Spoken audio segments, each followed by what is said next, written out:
Join us for 6 days in northern Vietnam as we share all the details of our journey. We started our adventure in Hanoi with a night food tour through the Old Quarter, tasting local dishes and enjoying a guided walk filled with stories and insights about the city's rich history.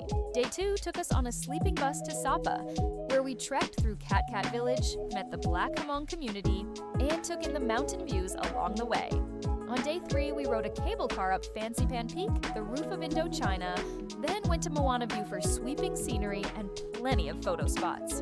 Day 4 was our trip back to Hanoi, a chance to rest and enjoy the capital at our own pace. The next morning, we joined a cooking class by Dine with Locals, starting with a stroll through the neighborhood market to pick fresh ingredients for our meal, then learning to make banana flour salad, crispy spring rolls, smoky bun cha, and creamy egg coffee. Day 6 was a slow farewell, with a relaxed morning in Hanoi before heading to the airport, the perfect way to wrap up 6 days of northern Vietnam highlights.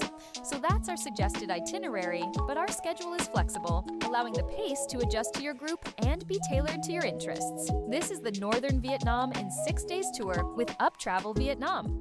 Book your trip with us today and start planning your own adventure.